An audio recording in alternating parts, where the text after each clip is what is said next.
몇 주 전에 앞으로 예인교회가 가야 할 방향을 TF팀이 이렇게 발표를 했죠. 그때 나오는 이야기가 네트워크형 교회입니다. 그러니까 네트워크 교회라고 안 한 이유는 네트워크라고 말하면 사람들 머릿속에 그려지는 게 있을 거예요. 그거와 좀 다를 수 있기 때문에 당분간은 네트워크형 교회라는 이름으로 부르다가 공동과정 2가 다 끝나고 나면 그때 이름을 좀 정해서 부르려고 임시적으로 이렇게 이름을 정해봤습니다. TF팀이 논의했던 거는 우리가 앞으로 코로나 이후도 준비해야 되지만 문화센터 이후도 준비해야 되지 않냐 하는 과제를 가졌었고요.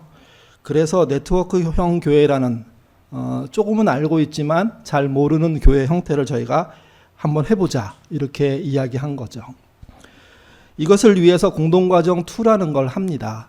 그리고 공동과정 2에 대한 이렇게 커리큘럼, 교육 일정이라고 해야 될까요? 그게 4과로 이렇게 꾸려져 있습니다. 첫 번째 과는 지금 하고 있는 세상을 위한 교회입니다. 근데 이게 뭐 저희가 한 번에 모여서 서너 시간 강의할 수 있는 환경은 아니니까 쪼개서 하는 거죠.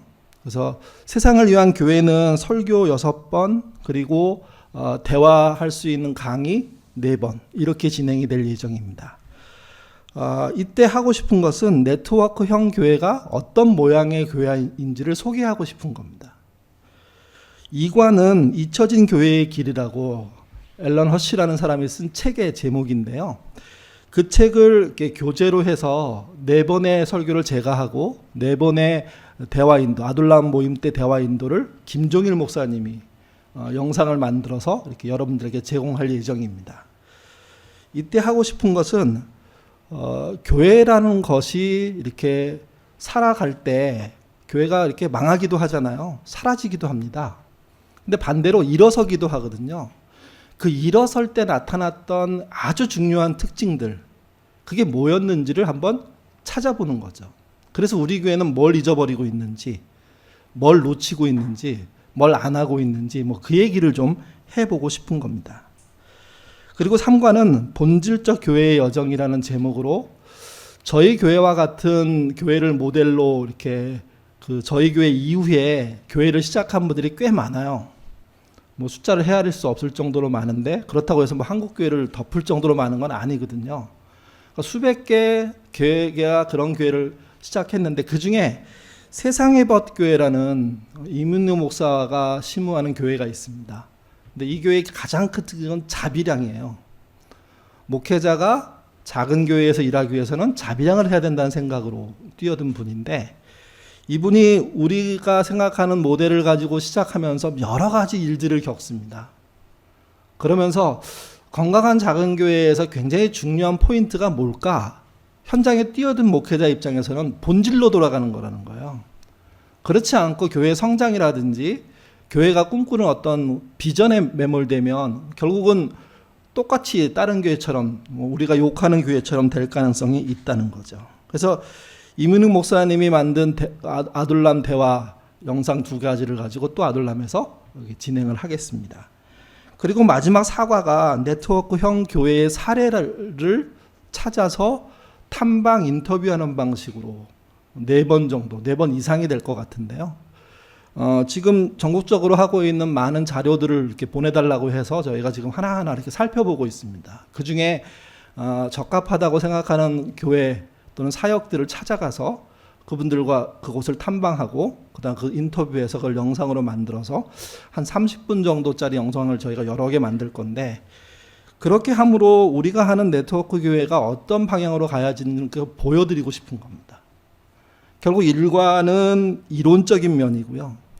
2과 3과는 본질로 돌아가자는 얘기고요. 4과는 그걸 어떻게 적용하느냐 이런 거죠. 저희가 공동과정 2를 약 16주 정도 걸려서 하게 될 건데 이렇게까지 교육을 하고 싶은 거는 항상 어떤 일이 벌어질 때는 기본 교육이 있어야 한다는 전제 때문에 그렇습니다. 그러니까 성령의 역사가 폭발적으로 일어날 때 사실은 오순절만 보더라도 기다리는 시간이 있었잖아요.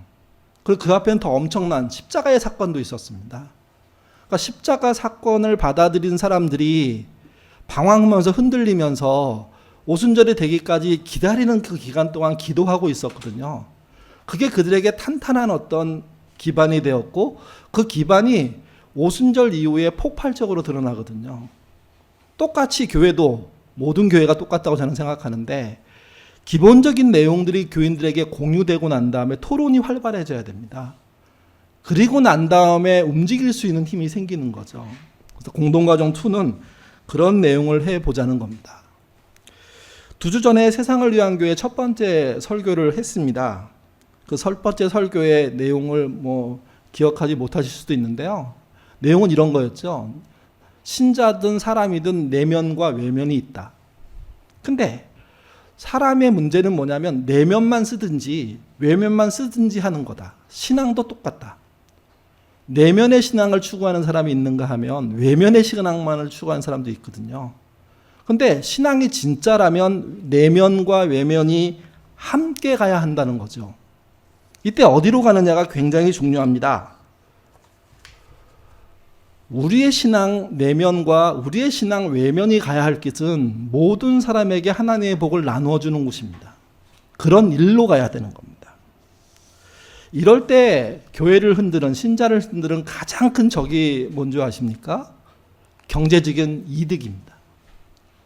눈앞에 보이는 경제적인 이득을 사람은 쉽게 포기할 수가 없습니다. 그걸 따라가다 보면 뭘 놓치냐면 신앙으로 가야 할 길을 놓치는 거죠. 당장의 경제적인 이득 앞에 무너지지 않으려면 어떻게 해야 되느냐? 그게 그날 본문 마태복음 7장 13, 14절에 나왔던 좁은 문으로 들어가고 협착한 길로 가는 겁니다. 이때 좁은 문으로 들어가는 내면은 뭘까요? 그게 하나님을 믿는 것이고 성경을 읽고 믿는 것이며 예배와 기도를 하는 것이고 그것을 내 것으로 묵상해내는 겁니다. 좁은 문 협착한 길로 가는 외적인 내용은 이런 겁니다. 부부, 가정, 마을, 직장, 교회에서 공평과 정의 또는 사회적인 책임을 지는 삶을 사는 거죠. 이게. 이 두 바퀴가 제대로 잘 굴러가는 신앙이 이 땅에서 제대로 된 역할을 할 수가 있게 되고 이 토대가 안 놓여 있으면 다음 단계로 못 가는 겁니다. 엘리자베스 오코너가 한 말인데요. 전에도 읽었죠. 같이 한번 읽어보겠습니다. 교회가 내적 여정을 밟지 않고서도 외적 여정을 밟을 수 있다고 생각한다면 중대한 실수를 범하는 것이다. 교회가 외적 여정을 밟지 않고서도 내적 여정을 밟을 수 있다고 생각해도 참담하기는 마찬가지다. 교회의 실패는 내외를 함께 하려고 하지 않는 그리고 순간순간 다가오는 경제적인 이득을 쫓아가다 보니까 결국은 교회도 실패하고 신자도 실패를 한다는 거죠. 이게 첫 번째 저희가 세상을 위한 교회 할 때 나눴던 이야기입니다. 두 번째는 세상과 교회가 달라야 하지 않느냐는 거예요. 내적 외적인 요인을 충실하게 하고 살려고 하더라도 실제 목표가 잘못됐다면, 목표가 세상하고 똑같다면, 신자인데 세상 사람들이 갖는 목표와 똑같은 목표로 자기 인생을 살고 있다면 아무리 내적 외적으로 통일된다고 하더라도 잘못된 길을 갈 수밖에 없죠, 이게. 그래서 그날은 뭘 많이 했냐면 세상과 교회를 구분하는 일을 했습니다. 세상은 실력으로만 또는 경제력으로만 사람을 판단합니다. 교회는요, 그런 것이 아닌 은사로 판단한다고 말씀을 드렸죠. 근데 판단이란 말보다는 은사로 그 사람을 은사로 함께한다. 이렇게 표현할 수 있습니다. 또 세상은 상위권을 인정합니다. 성공한 사람을 인정합니다. 교회는요, 그러지 않은 모든 각양의 사람들, 상위권이든 하위권이든 상관없이 함께하는 게 교회죠. 세상은 될 사람만 뽑습니다. 교육자들을 뽑을 때 가장 어려운 게 그거예요. 이 사람이 될 사람이냐 아니면 그냥 하나님의 백성으로 함께 가야 하느냐, 이 갈등이 뽑는 사람들 안에 있을 수밖에 없거든요. 근데 세상의 기준은 오직 될 사람이에요. 근데 교회의 기준은요, 아직 준비되지 않은 사람도 뽑을 수 있습니다. 더 많은 연습과 공부를 필요하는 사람도 뽑을 수 있는 겁니다. 그런 걸 말하는 거죠. 세상은 끼리끼리입니다. 유유상종입니다. 교회는 절대로 그러면 안 됩니다. 각양각색이어야 됩니다. 하나님을 믿고 하나님을 사랑하는 것이 믿음이라면 인생을 즐겁게 잘 해내는 것은 은사입니다. 그렇기 때문에 경제력 상위권이 성공하지 않습니다. 그게 없더라도 본인에게 주어진 은사를 잘 쓰는 사람들이 결국은 이 땅에서 의미 있는 일들을 하죠. 그리고 그날 본문이었던 성경에서는 이렇게 얘기합니다. 그렇게 은사를 잘 쓴 사람이 천국에 들어갔다는 겁니다. 우리는 믿으면 들어간다고 확고하게 믿고 있지만 성경은 조금 다른 얘기도 하는데 믿음으로 들어가지만 동시에 믿은 사람이 자기 은사를 바르게 씀으로 들어간다고 그렇게 얘기하는 걸 생각해야 된다는 거죠. 그래서 교회는 세상과 다른 차원의 내용이 있어야 됩니다. 두 주의 설교를 요약하면 이런 겁니다. 세상을 위한 교회가 되려고 한다면 먼저 세상을 위한 교회가 되기 위해서 행동하기보다 자기의 내면과 외면을 잘 채워나가야 하는 거죠. 바른 방향으로, 의미 있는 방향으로. 또 내면과 외면을 채워나가면서 다가오는 경제적인 유혹들을 이겨나가야 됩니다. 그거 쫓아가다 보면 방향을 잃어버리기 때문에 그렇죠. 그리고 우리는 우리의 외적인 성공의 실력, 경제적인 능력에 의해서 서로 판단하는 게 아니라 서로에게 허락된 은사를 통해서 연결합니다. 서로. 그렇다면 이제 그걸 가지고 어디로 가야 될까요? 오늘은 세 번째 시간 어디로 가야 하느냐 하는 문제입니다.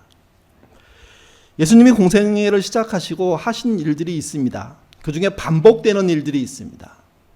그게 오늘 본문에 아주 짧게 설명이 되어 있는데요. 마태복음 9장 25절 그리고 26절 같이 우리 한 목소리로 읽겠습니다. 예수께서 모든 도시와 마을을 두루 다니사 그들의 회당에서 가르치시고 천국의 복음을 전파하시며 모든 병과 모든 약한 것을 고치시니라. 무리를 보시고 불쌍히 여기시니 이는 그들이 목자 없는 양과 같이 고생하며 기진함이라. 25절 26절이 아니라 35절 36절입니다. 제가 잘못 말했습니다. 예수님이 공생애를 시작하면서 돌아가시기 직전까지 가장 많이 했던 것은 방문이었습니다. 어디를 찾아가는 거였습니다. 거기는 뭐라고 표현되냐면 모든 도시와 마을. 이때 모든이라는 한 개도 빼지 않고 이런 뜻이 아닙니다.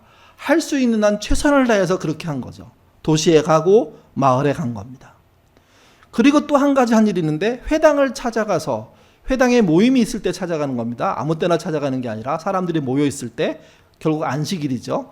찾아가서 말할 기회를 얻었고 그래서 구약 성경을 읽고 그 다음에 그 이야기를 설명해 주는 일들을 하셨습니다. 같이 하나의 일로 보이지만 이걸 일주일 단위로 쪼개보면 월, 화, 수, 목, 금, 토 이런 식으로 쪼개보면 안식일, 오늘로 말하면 주일날에는 회당에서 일을 하신 그분이 회당으로 찾아온 분들을 만난 그분이 평상시에는 마을로 들어갔다는 거죠. 길에서 사람을 만났다는 겁니다. 어떤 경우는 집으로 들어가기도 했다는 겁니다. 이 두 가지 사실이 굉장히 중요합니다. 회당으로 나올 수 있는 사람들이 어떤 사람일까요? 우리로 치면 주일날 교회로 올 수 있는 사람이 어떤 사람일까요? 집 밖을 나올 수 있는 사람들이에요. 더군다나 우리 같은 교회는 문화센터에 저희가 예배 드릴 때 그 많은 분들이 아쉬워하는 게 그런 거였어요. 문화센터까지 갈 차가 없는데 길을 모르겠는데 차를 운영해 줄 수 있냐? 왜냐하면 일반 교회들이 차를 운영해 주잖아요. 어디로 가려면 어디로 오세요. 거기서 우리 교회 차 타면 돼요. 뭐 이렇게 되는 우리가 그런 게 없는 거죠, 이게. 그러니까 집에 있어서 아 그래 내가 저 교회에 갈래. 그러면 거기까지 갈 수 있는 수단이 있는 사람들이 올 수 있는 거예요. 우리 교회는 그런 입장에서는 굉장히 입구가 좁죠. 문턱이 높죠, 이게. 이 본문으로 가서 그 당시에 마을에서도 회당으로 갈 수 있는 사람은 100% 모든 마을 사람이 아닙니다. 갈 수 있는 사람만 가는 거예요. 병자도 못 갈 것이고 장애인도 쉽지 않을 것이고 뭐 등등의 이유가 있을 거 아닙니까? 그래서 주님은 회당에만 가지 않으셨던 거예요. 오히려 마을에 더 많이 들어가신 거죠. 그래서 마을에서 만난 사람들이 누구냐면 병자들, 장애인들, 그런 사람들을 한 명 한 명 만나면서 그들의 환경을 바꿔주고 그들을 치유하는 일들을 해내신 거죠, 이게. 왜 주님은 우리가 하는 것처럼 안 했을까요? 우리는 주일날 기다리는데, 교회에서 보려고 하는데, 왜 회당에만 있지 않고 마을로 들어가셨을까요? 그리고 가서 뭘 보신 겁니까? 회당에 나오는 사람들은 그래도 나올 수 있는 여력이 있는 사람들이기 때문에 나름 갇혀 있고 나옵니다. 또 그날이 안식일이니까 나름 뭐 되게 중요한 날이잖아요. 예배드리러 나오는 날이니까. 그러니까 평상시에 힘들고 어려웠더라도 좋은 옷 입고 깨끗하게 하고 나오니까 사실은 그들의 형편과 처지를 직접 볼 수가 없어요. 그런 얘기를 할 수가 없어요. 근데 주님은 보시면 회당에 가르치는 것도 했지만 마을로 들어가셔서 모든 병자와 모든 약한 것을 고치십니다. 여러분은 지나가다가 너 병 치유받아 이렇게 고칩니까? 아니잖아요. 병이 드러나야 되고 대화가 가능해야 되고 그리고 하나님의 은혜가 임해야 되고 이런 과정들을 한 거죠, 이게. 그러니까 주님께서 실제 어디로 가셨느냐? 사람이 있는 마을로 들어가신 거예요. 그리고 지부에서 나오지 못하는, 회당으로 오지 못하는 사람들과 함께한 거죠. 그들을 본 주님의 소감이 이렇게 기록되어 있습니다. 36절 하반절인데요. 그들이 목자 없는 양과 같이 고생하며 기진함이라. 메시지가 좀 더 의역을 잘했는데 이렇게 번역했습니다. 목자 없는 양처럼 정처 없이 헤매고 있는 무리를 바라보시는 그분의 마음이 무너져 내렸다. 회당에 온 분들도 소중하지만 그들을 볼 때의 감정하고 병들고 장애 겪고 있고 집을 못 나오고 회당까지 못 오는 사람들을 만났을 때의 마음속에 있는 그런 감정은 완전히 달랐다는 겁니다. 회당에 있는 사람들이 소중하지 않다는 뜻이 아니에요. 그들도 소중하죠. 그렇지만 길에 있는 사람들은 그들보다 훨씬 불쌍하더라는 거예요. 집에 갇혀있는 병자는 훨씬 불쌍하더라는 거예요. 그들을 찾아가는 게 주님이 마땅히 해야 될 일이라고 생각한 거죠. 그리고 난 다음에 그 이야기의 마지막 2절, 그게 굉장히 우리한테 힌트를 줍니다. 왜 그게 중요한지, 왜 삶의 현장이 중요한지, 왜 사람을 찾아가서 그의 실체를 보는 게 중요한지. 37절, 38절 읽겠습니다. 이에 제자들에게 이르시되 추수할 것이 많은데 일꾼은 적으니 그러므로 추수하는 주인에게 청하여 추수할 일꾼을 보내주소서 하리라.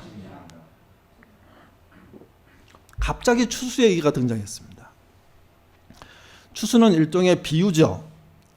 내가 마을에도 들어가고 집에도 찾아가고 회당에도 들어가는데 근데 내가 마을에서 만난 사람들을 갖고 생긴 이 마음의 답답함을, 이 마음의 무너지는 들을, 이 슬픔을, 이 걱정을 추수로 승화시킵니다.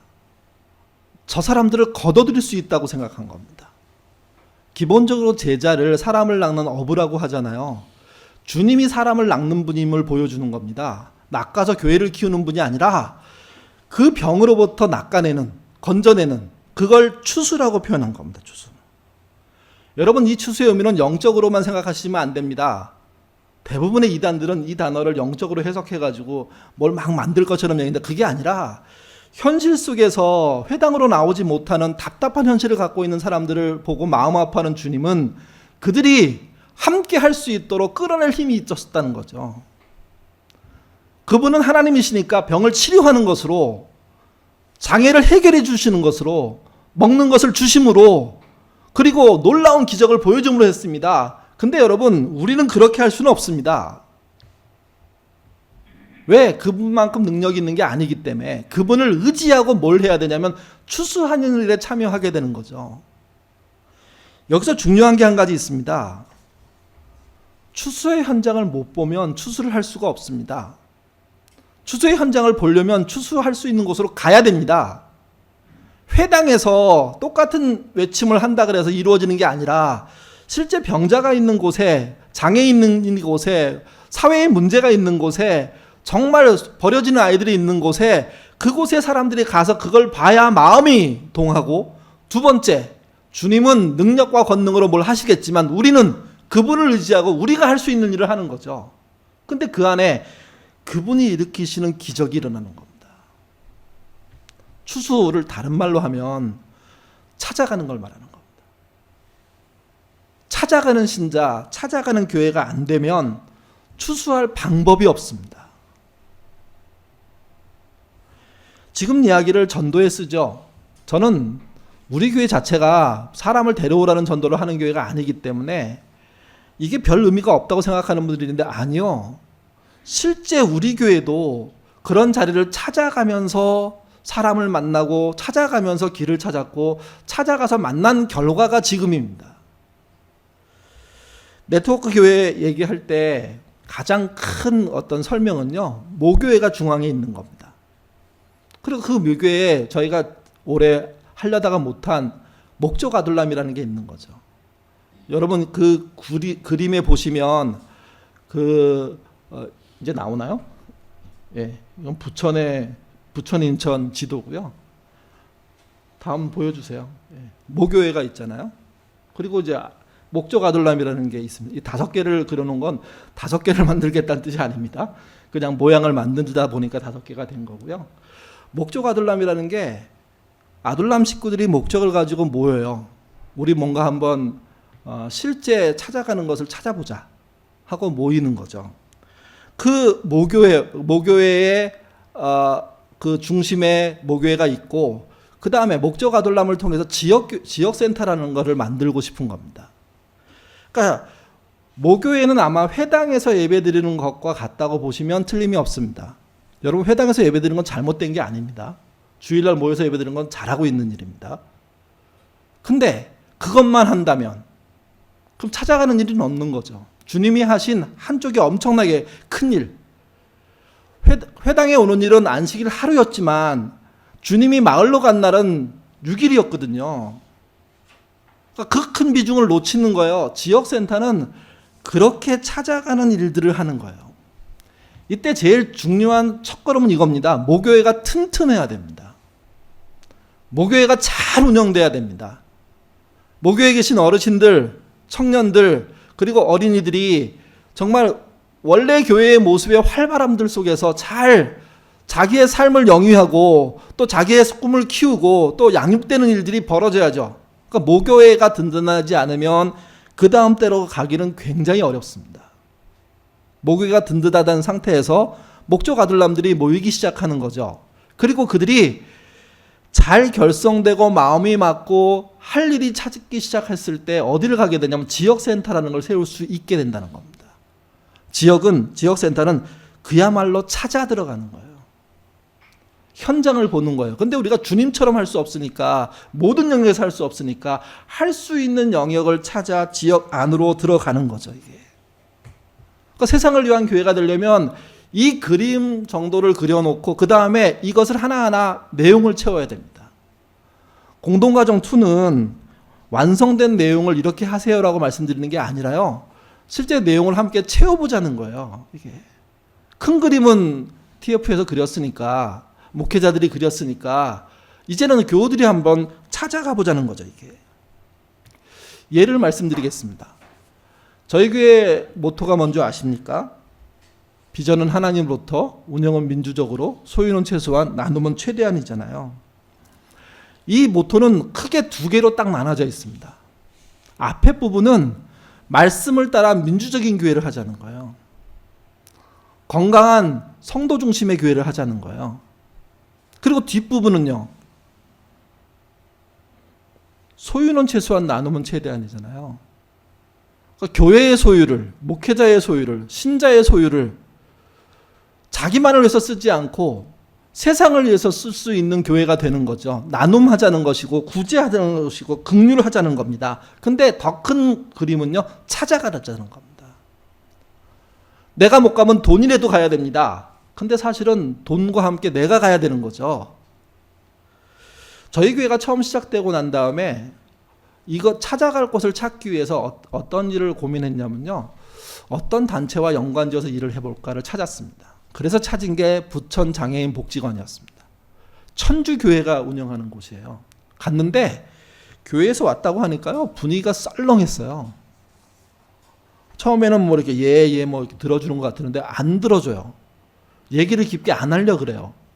그래서 나중에 좀 시간이 지난 다음에 왜 이렇게 쌀쌀 맞냐고 우리 교인들이 가서 물었죠. 우리는 잘하고 싶은데 왜 그래? 그랬더니 교회들은 막 평생 할 것처럼 얘기하다가 그리고 시작해놓고 한 달만 해도 철수한대요.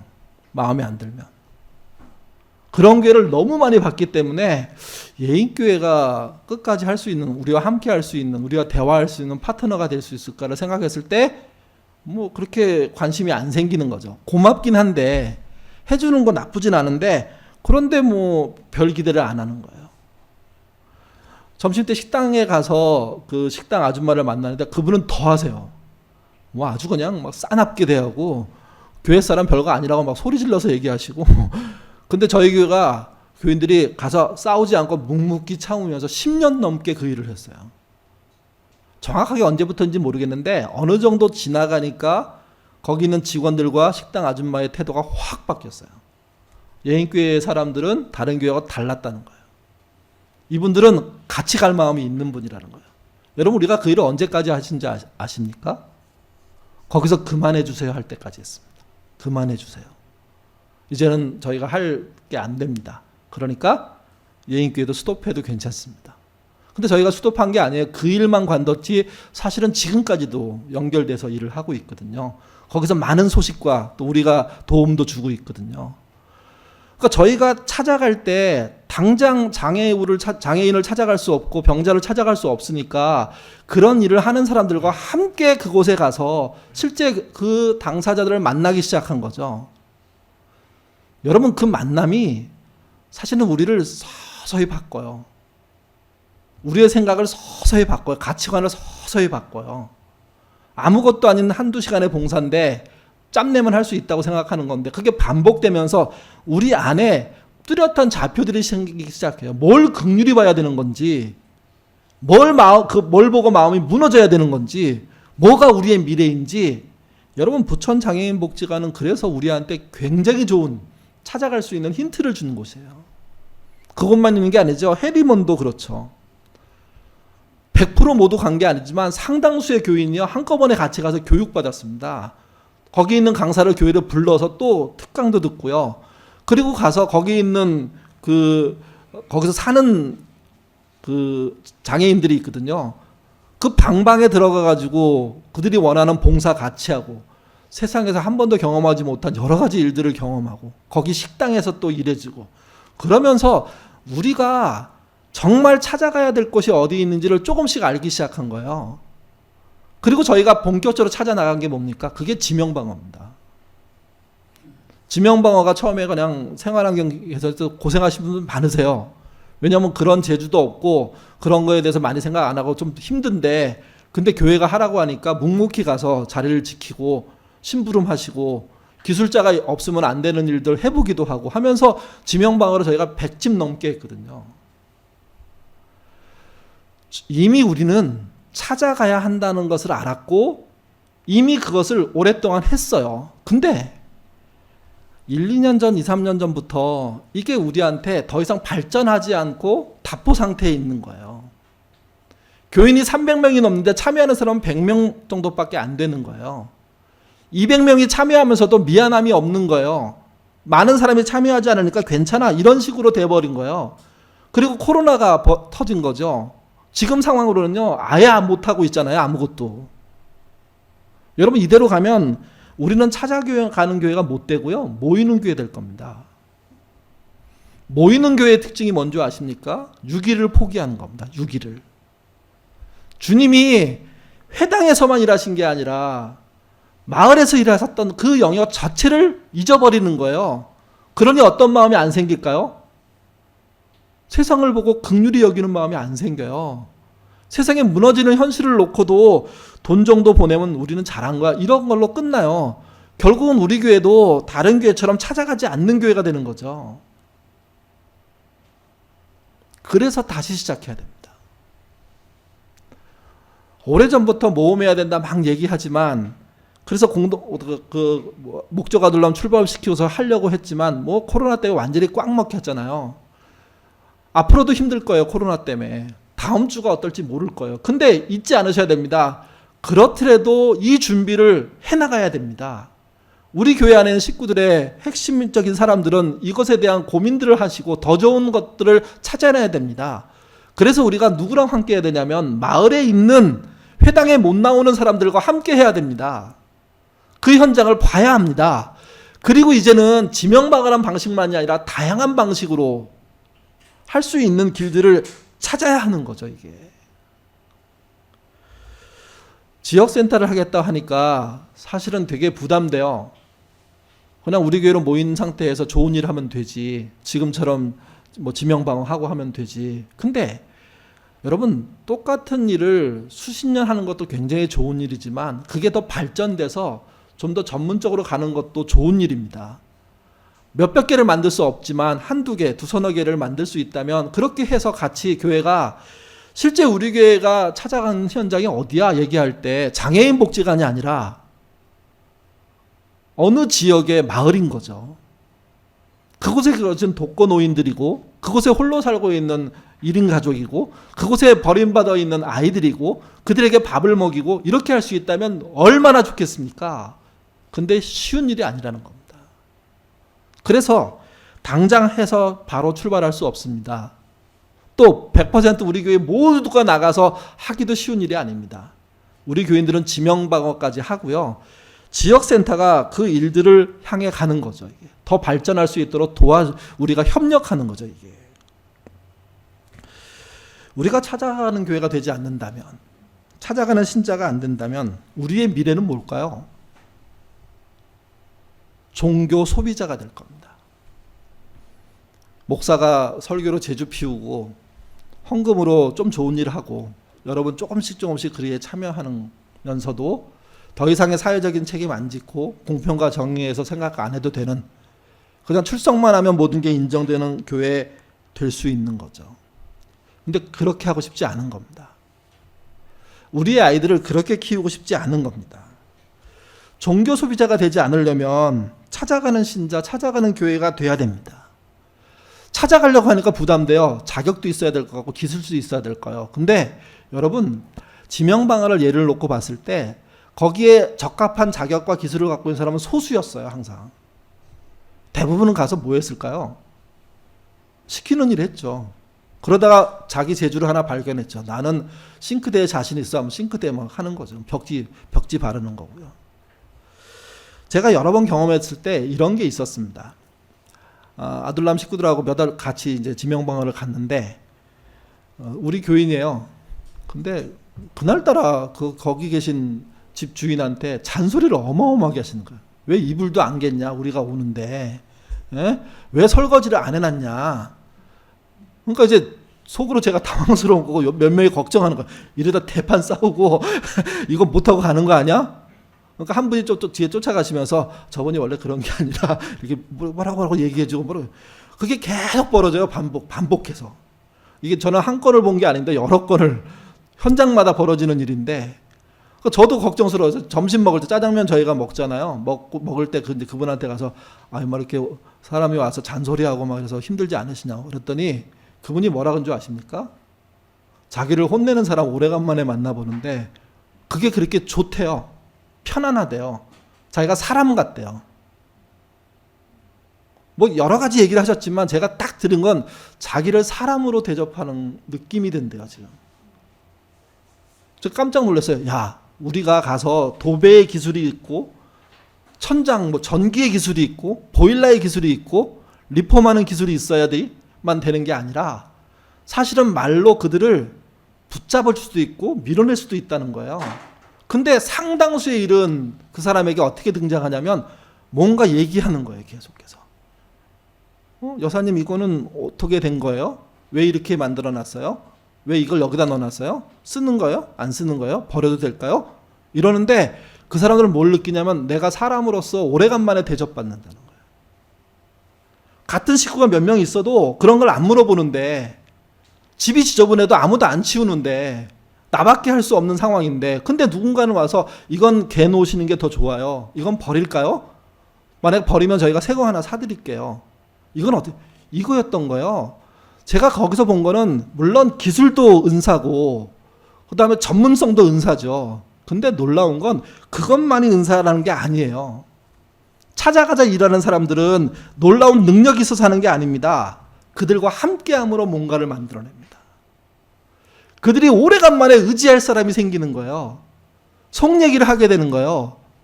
물론 그들 중에는 되게 악한 사람도 있고 우리를 이용하는 사람들이 있는데 우리가 이용당해 주는 거죠. 그 사랑 사이사이에 사랑하는 마음으로 하는 잔소리라는 게 얼마나 큰 역할을, 또 누군가는 그 얘기가 걱정스러워서 그건 그런 뜻이 아니라 이런 뜻이라고 설명해 주는 게 그게 얼마나 새로운 것들을 만들어내는데요. 현장에는요, 보이게 일하는 것도 있지만 보이지 않게 일하는 게 훨씬 많습니다. 그게 세상을 위하는 거죠, 이게. 찾아가는 섬김을 활발하게 하면 어떤 일이 일어나는지 같이 한번 우리 어떤 결과가 돌아오는지 엘리자베스 오코너의 이야기를 읽어보겠습니다. 믿음으로 나아가 이웃을 섬길 때 내면에서 하나됨이 일어난다.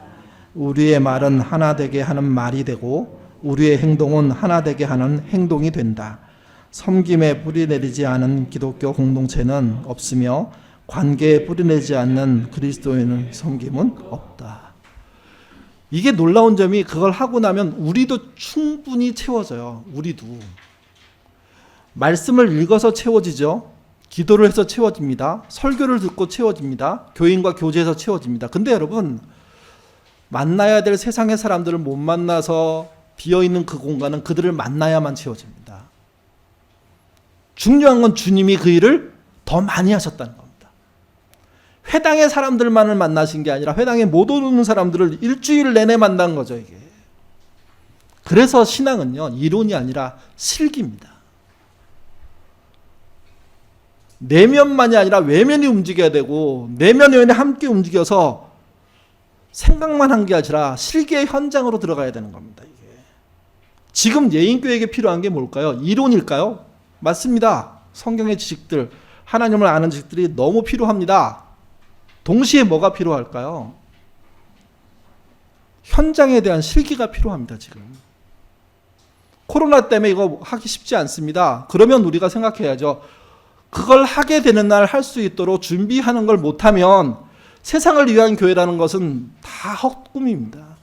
목사가 자기 목회 어떻게 잘 보이려고 만든 이야기인 것뿐이죠. 실체가 없는.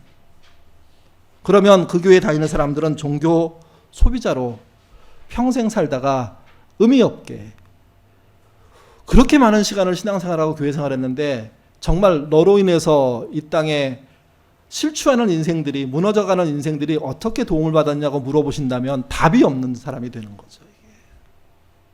세상을 위한 교회 되려면요, 종교 소비자에서 벗어나서 실제 찾아가는 일을 할 수 있어야 되고, 내가 만약에 연세가 드셔갖고 못하는 그런 상황에 있다면 찾아갈 수 있도록 밀어주는 교회가 돼야 됩니다. 또 찾아가는 사람들이 있겠죠. 여러분, 그 소수가 그 사람들이 많을 거라고 생각하시면 안 됩니다. 만약 정말 건강한 교회라면요, 한 10% 될까요? 우리 교회는 몇 퍼센트 될까요? 한 5%? 3%? 그분들부터 준비되어서 갈 수 있도록 많이 밀어드리고 우리 식구로서 품고 우리가 헌금한 것으로 거기에서 쓰일 때 기뻐하고 감사하면 그게 결국은 우리 교회가 회당에서 모이는 교회가 아니라 마을에 들어간 교회가 되는 거죠. 찾아오라고 하는 교회가 아니라 찾아가는 교회가 되는 겁니다. 그리고 이 공동체의 결과가 찾아가는 신자들을 세우는 거죠. 이번 한 주 한번 고민해 보시기를 바랍니다. 진짜 나는 찾아가는 곳이 있는 신자인지, 또 우리 교회는 진짜 찾아가는 교회인지. 그래서 교회에 못 나오는 무너져가는 인생들 앞에 손 붙잡고 먹을 것도 주고 격려도 하고 자기가 할 수 있는 것을 실제 하는 교회인지, 아니면 설교 듣고 우리끼리 얘기하고 그 다음에 새로운 지식 얻고 그걸로 끝나는 교회인지. 신앙은 실기가 돼야 됩니다. 그 실기의 현장으로 들어오시는 저와 여러분 되시기를 주님의 이름으로 부탁드립니다. 기도하겠습니다. 우리의 신앙도 19년이 지나가면서 다시 다포 상태에 들어섰습니다. 왜 그럴까? 코로나 때문일까? 또는 문화센터 이유가 불투명하기 때문일까라는 고민들을 합니다. 그러나 주님 19년 전에도 비슷했습니다. 그때 우리는 찾아가야 할 이유들을 찾았고 찾아가서 만날 사람들을 위해서 장애인 복지관과 해리먼을 들락날락거렸습니다. 그리고 해낸 게 지명방어입니다. 재주가 없음에도 불구하고 재주 있는 몇몇을 의지하고 우리의 몸으로 가서 시간을 들였고 그래서 이 땅에 교회를 찾아올 수 없는 사람들, 그 중에서도 가장 어렵게 살아가는 사람들의 현장 속에 저희가 있어 봤습니다. 그렇게 100여 집을 저희가 왕래하면서 저희 교회가 세워졌던 겁니다. 찾아가지 않고서는 이 땅을 볼 수가 없고 찾아가지 않으면 주님이 하셨던 일을 볼 수가 없는 게 우리임을 그때 배웠습니다. 이 배움 다시 한번 네트워크형 교회에서 찾아갈 수 있도록 주님 인도하여 주옵소서. 내면과 일치하는 외면을 갖기를 원합니다. 그리고 다가오는 경제적인 유혹을 이기는 믿음 갖기를 원합니다. 또 그 믿음을 통하여서 이 땅에 할 수 있는 일이 무엇인지 찾아내는 그런 교회가 되기를 원합니다. 더 한 걸음 더 나가서는 세상과 뚜렷하게 구별되는 교회 신자 되기를 원합니다. 그리고 신앙을 머리로만 교회에서 모여서만 하는 것이 아니라 삶의 현장에서 삶이 무너지는 사람들과 함께할 기회를 만드는, 그리고 그렇게 찾아가는, 그래서 그들을 보고 마음이 무너지고 내 것을 나누고 그들을 다시 세우는 그런 교회, 실기가 있는 교회 될 수 있도록 인도하여 주옵소서. 감사하며 예수님 이름으로 기도드립니다. 아멘.